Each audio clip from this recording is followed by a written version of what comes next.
Restrictions will be reviewed in a month's time. It comes as the Prime Minister urged people to stay at home this weekend, with hospitals across the UK under extraordinary pressure. More than 37,000 people are currently being treated for coronavirus, a record number, with the peak not expected for another 10 days in most places. A quarter of the patients are under the age of 55. Tonight, hospitals in Nottingham and Newcastle, amongst others, are standing ready to accept intensive care patients from London to try to ease the pressure on the worst-hit areas. But the Prime Minister said there was hope, with more than 3.2 million people already vaccinated in the UK. Here's our health editor, Hugh Pym. This hospital was one of the first to fill up with seriously ill COVID patients last March. Now the same thing's happening again, only more so. Like many other hospitals in the southeast of England, Northwick Park is under severe strain.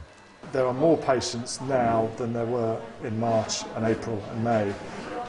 And if those numbers continue, then it doesn't matter how good we are at looking after COVID, we'll just run out of beds. Because of pressure on critical care units like that, hospitals in Nottingham have been asked to take COVID patients from London and the southeast, and Newcastle is also set to receive patients from further south, even London. Trust leaders say hospitals around England have been asked to help by boosting capacity.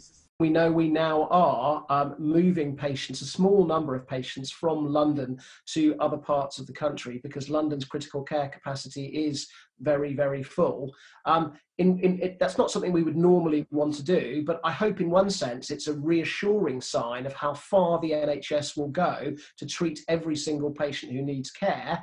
Some hospitals in London and the southeast of England are so stretched that patients are having to be moved hundreds of miles for treatment. Does this not suggest that not enough was done by the government to prepare the NHS for the second wave?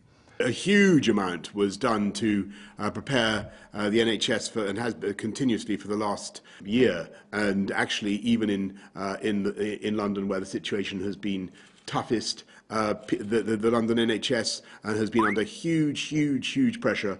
I held his hand, saying everything was going to be okay. I realise now that me saying those things was more for me than for him. Another entry said, I became an A&E nurse because I feel like we make a big difference to our patients, but with this virus we don't get that. Another doctor reported, my grandparents both died of COVID 5 days apart in different hospitals. Seeing all this loss and suffering at work is so much harder when I've been on the other side of it as well. Admissions to hospitals like this one in Kettering involve patients who got the virus a couple of weeks before. As for new cases, there are tentative signs of a change of direction. Recent case numbers show in the last week Northern Ireland, Wales and Scotland have all seen case numbers fall. It's the same in England, with more cases in a bigger population, including dips in hotspots like London. But in some council areas like Knowsley, Halton and the Isle of Wight, there have been increases. Officials believe the peak of infections may have passed in some areas, but not hospital admissions.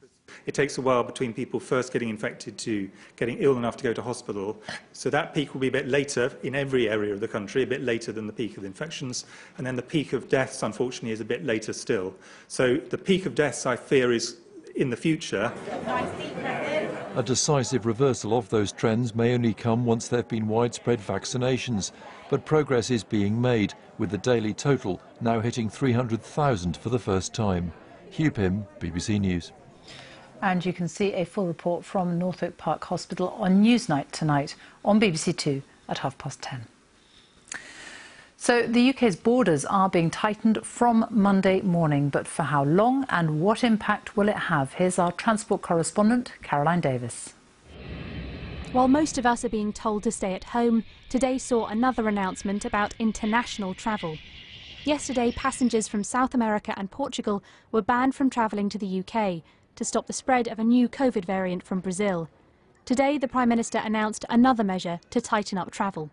To protect us against the risk of as yet unidentified new strains, we will also temporarily close all travel corridors from 0400 hours on Monday. Today's announcement is not a travel ban, it's about quarantine. Combined with earlier policies, it now means from Monday anyone travelling to the UK will have to show they have a negative COVID test less than 72 hours before they depart. When they arrive, they must now quarantine for 10 days, no matter where they've flown from in the world, or pay for a COVID test on the 5th day. If it's negative, they can leave quarantine early. As well as airports, the policy applies to the Eurostar and seaports, but won't apply to anyone travelling within the UK or Ireland, or to some jobs like hauliers. The government say that this step is now needed because it's difficult to predict where new variants might come from. Passenger flights are already significantly down.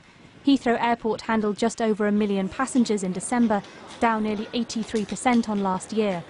There's been criticism that this policy would have been more effective if it had been introduced earlier.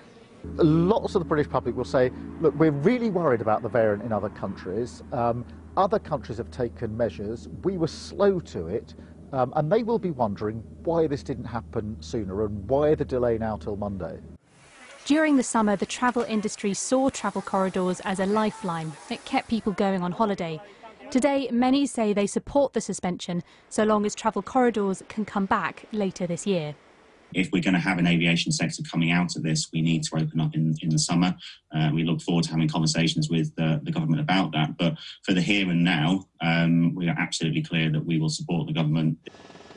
This is one of many travel policies the government have introduced. The question now is whether it will make a significant difference in keeping the country safe. Caroline Davis, BBC News. Our Deputy Political Editor, Vicky Young, is in Westminster. Significant changes to the borders almost a year after the pandemic began. So why now? Yeah, I mean, the government has been criticised for not being as strict as other countries. What they've done is to use quarantine as the main tool. Their point being that if someone comes into the country, if they're not going out, then they're not spreading it. And that's the approach they've taken. Now, the logic for doing it now is because they say of these new variants, we've been very good at isolating them and finding them once here. Of course, they want to now try and find them before they get here, and they can't be sure where they are coming from. Now, one minister described all this as a safety-first approach. They say they don't want to fall at the last hurdle. So what is going to get us over that hurdle? Well, it is, of course, the vaccination programme. And here there has been some remarkable progress.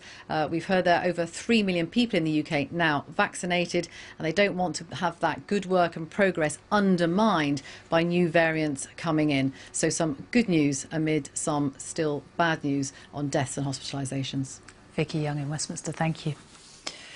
The growth in the number of confirmed cases has slowed. The latest government figures show there were 55,761 new coronavirus infections recorded in the latest 24-hour period. The first time it has crept above 50,000 this week, but numbers are still almost 14% down on this time last week. On average, the number of new cases reported per day in the last week is 51,221. Hospitals have had an average of 35,147 COVID-19 inpatients. 1,280 deaths were reported. That's people who died within 28 days of a positive COVID-19 test. On average, in the past week, 1,066 deaths were announced every day. The total number of deaths so far across the UK is 87,295. And an update on the UK's programme of mass vaccinations. More than 316,000 people have had their first dose of one of the 3 approved COVID-19 vaccines in the latest 24-hour period, taking the overall number of people who've had at least one jab to more than 3.2 million. Knowsley on Merseyside has the highest rate of coronavirus cases in England. In the last 3 weeks alone, the number of new infections has been doubling on average every week.